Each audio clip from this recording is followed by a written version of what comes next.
المنتخب المغربي انهزم في المواجهة الثالثة أمام منتخب زامبيا ب2-1. مباراة كانت مثيرة خاصة من جانب الزامبيين الذين عادوا بقوة بعد ما تخلفوا في النتيجة من زكريا وزان اللي سجل في الدقيقة 18، ولكن سامسون مالايا سجل في الدقيقة 73، وسجل إيمانويل موانزا في الدقيقة 87 من ركلة جزاء. رغم ذلك منتخب زامبيا احتل المركز الرابع في هذه المجموعة ب3 نقاط، بينما المغرب سيضرب موعدا للمنتخب الجزائري في الربع النهائية.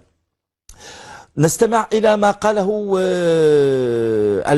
مدرب المنتخب المغربي قبل أن نحلل مع الزملاء إن سمحتم. طبعا فيه التصريح، طبعا سنعود إلى التصريح بعد قليل. ما رأيك في الخسارة الثالثة؟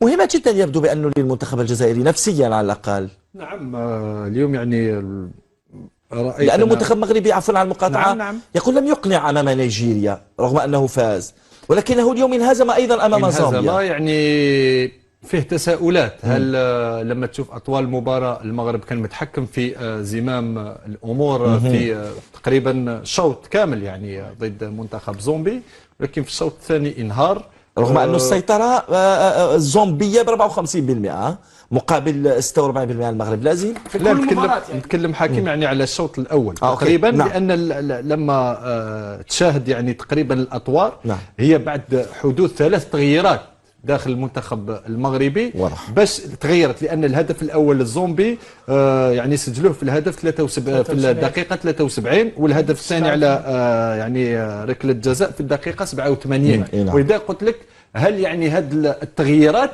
لم تأتي بثمارها، ولذلك اليوم يعني أنا نظن هذه النتيجة ستخدم كثيرا المنتخب الجزائري، خاصة من الحالة النفسية. لما تشوف مثلا أنت المنتخب الجزائري بعد ما يعني شفناه ما تسجل عليها هدف، طريقة والشخصية تاع المنتخب يعني والرغبة القوية في العودة في النتيجة، شفنا يعني شخصية المنتخب كيف عاود عنده هذاك يعني إلى بيرسوناليتي، عنده ان كاركتر اللي يخلي هذا المنتخب يقدر ينافس. ولذلك اليوم زين بدأت تتحدث على التغييرات اللي قام بها ربما مدرب المنتخب المغربي. سعيد شيبة يجيب حول هذه النقطة، حول التغييرات، ثم يتحدث في التصريح الثاني طبعا حول أعتقد حول الملعب هكذا، وبعد ذلك فيه أمور حول العديد من الأمور حول المواجهة المقبلة.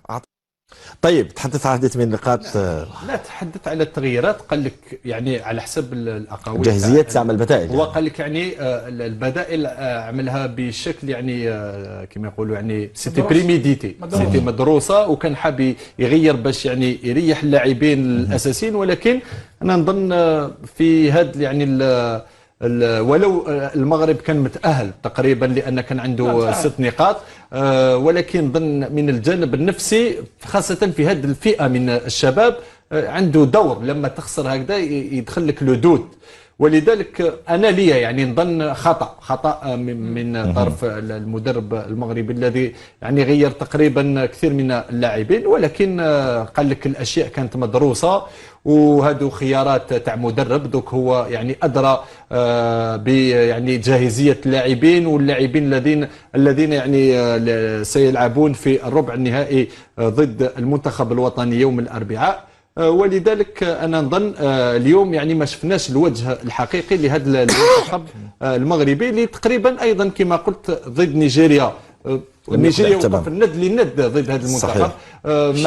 كانوا احسن كانوا الند للند يعني. ولذلك نقول، ولكن انا يعني مؤمن اذا تفضلت هذا المنتخب تقريبا انا تابعت الكأس العربية اللي تلعبت في الجزائر في سيغ ومستغانم يعني المنتخب المغربي تقريبا منتخب ايضا يعني اللي عنده قدرات. ولو المنتخب الجزائري هو اللي فاز بالكأس العربية ودار ايضا يعني مشوار جيد، ولكن عنده مؤهلات وعنده لاعبين، وزيد على ذلك احنا المنتخبين يتعارفوا تقريبا، واللاعبين عندهم يعني تجربة اللي جرات ما عندهاش يعني اقل من 8 شهور 3 ولا لا ميم با واحد 4 5 شهور للوراء. تقدر تقول شيء.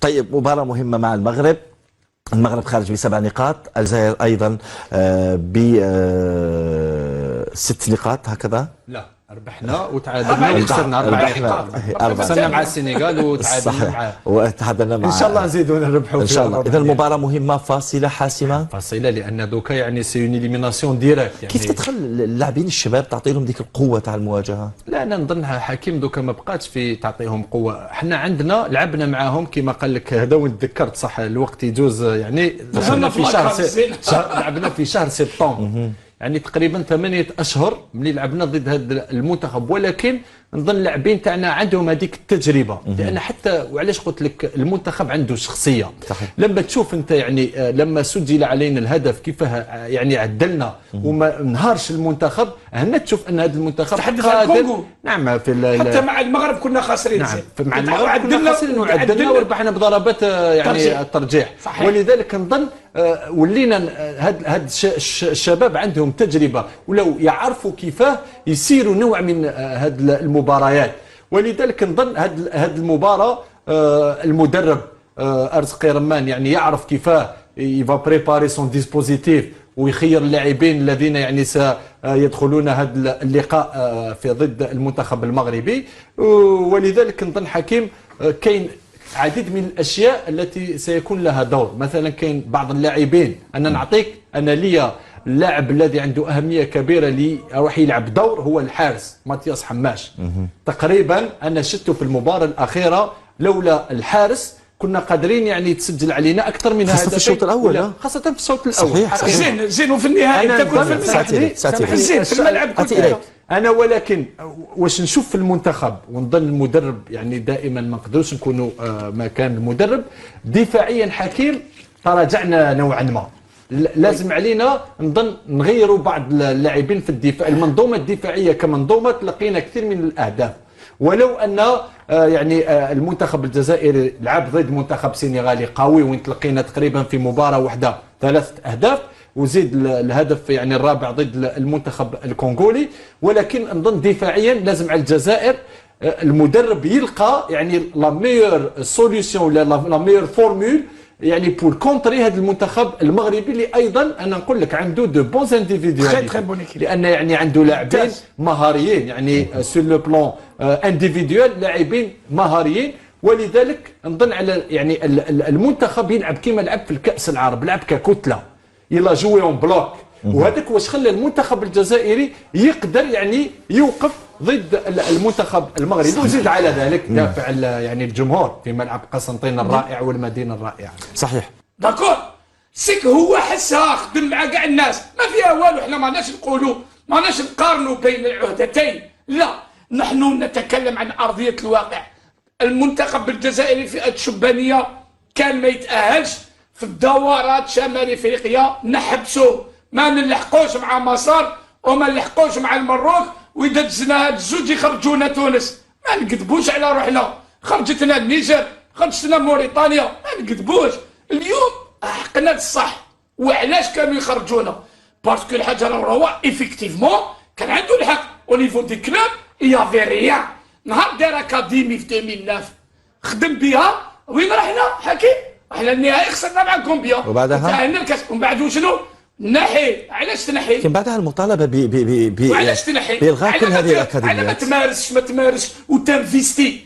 هذاك الانفستيسمون لحقنا فينا رانا خير من السنغال اليوم، باسكو المواهب تاعنا مانيش راح نلعبها زواخ على لافريك. صح نقول باللي كانوا عندنا مواهب. طيب مباراه مهمه وحاسمه مع المنتخب المغربي ساعود اليها. كان قادر يقول مزدوي يجي. لكن سامحني انت رئيس الاتحاديه لازم يعتبر في منصب مهم. لا انا معاك. يفو ميزو بوان، لازم توضيح ثم اعتذار. ما علاش لا يقول حنا دوك نهضروا على اللي حنينا ماناش نهضروا على روحنا. حكيم والذين كانوا يسمونهم هذوك تاع الهيه، هذوك ثاني كانوا يعتذروا من لي جوار تاعنا. اي ولا لا جابوا لنا كوب دافريك في 2019 راه يسبوا الحي بن ناصر محرز، هذوك ثاني جابوا لنا كوب دافريك. اللي مصطفى تحلب لنور الدين قريشي. ولكن قال سامحني، ولكن قال شيء انا شوف، ولكن شوف هذا انا نظن زله لسان، ولكن سامحني ولكن قال شيء مهم ايضا وانا اثمن الاقاويل لو يجسدها. قال لك انا اشتغال على لا اشتغال على يعني يروح في نفس الاتجاه كخير تنزدش الاكاديميات والعمل على التكوين القاعدي. يعني هذا الشيء ايضا جميل. يستعد المنتخب المغربي لأقل من 17 سنة لمواجهة نظيره الجزائري برسم دور ربع نهائي كأس إفريقيا للناشئين 2023، وضمن المنتخب المغربي التأهل لدور ربع النهائي في صدارة المجموعة الثانية.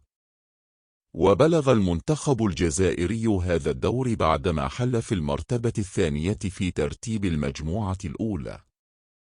وستجرى هذه المباراة يوم الأربعاء 10 ماي 2023 على أرضية ملعب الشهيد حملاوي بمدينة قسنطينة الجزائرية في الأوقات التالية: 8:00 بتوقيت المغرب والجزائر وتونس،